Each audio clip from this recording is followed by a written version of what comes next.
Shenmue is a game series that keeps feeling like it is gone for good and then comes back with news that makes the future not quite as certain. The chances of a Shenmue 4 just greatly increased as a new edition without an official release date yet has been announced for Shenmue 3.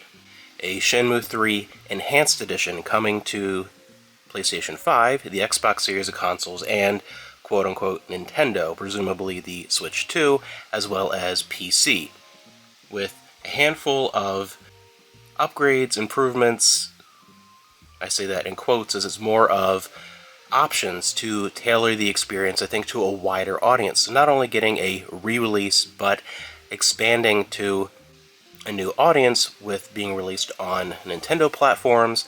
I think this is a big chance for Shenmue 3 to reach more people and perhaps make the argument for a Shenmue 4 a little more plausible, give a little more weight, as we have a wider audience that could potentially play it, plus these accessibility options, which I think will make the game more appealing to a wider audience, not just the hardcore Shenmue 3 fans, which I think was a part of the problem with Shenmue 3, was that I don't think there was a lot of appeal outside of its already established Shenmue 1 and 2 fan base. You know, people like me and other people I know who love Shenmue 1 and 2 wanted to grab Shenmue 3 and were very excited, but I didn't hear a whole lot from people who weren't already fans wanting to go ahead and grab it.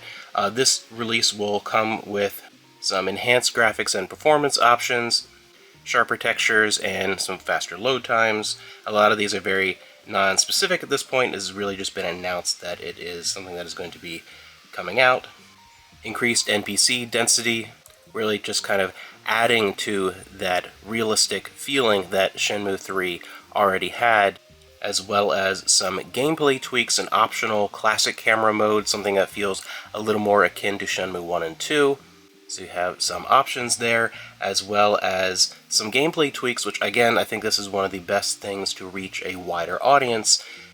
Optional adjustments to the stamina and health restoration bits of Shenmue 3, something that I personally loved because it forced you to pause and really explore the world and gave Shenmue 3 that Shenmue 1 and 2 feeling to an even greater depth of really digging into the mundane and the minutia of daily life and experiencing that as part of the grand adventure.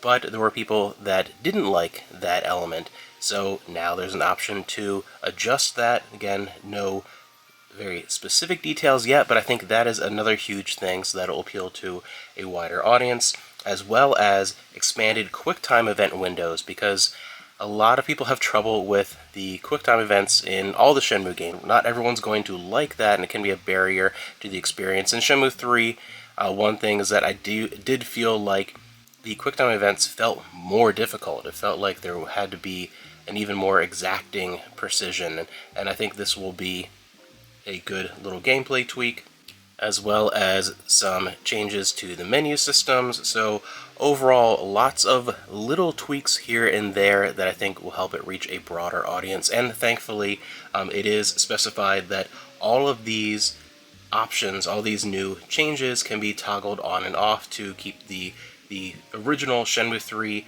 experience within this version alive, as well as then you can try out the new features and tailor the experience to how you want to play the game, which I think is a fantastic change. And I think this is a really good kind of surprise opportunity for Shenmue 3 to reestablish itself and make the potential for Shenmue 4 much more viable, because as things stand right now, Shenmue 3 just did not do well enough as a largely crowdsourced game to facilitate a Shenmue 4. But this gives the experience another chance and hopefully keeps Shenmue alive, and maybe we will have the series continue.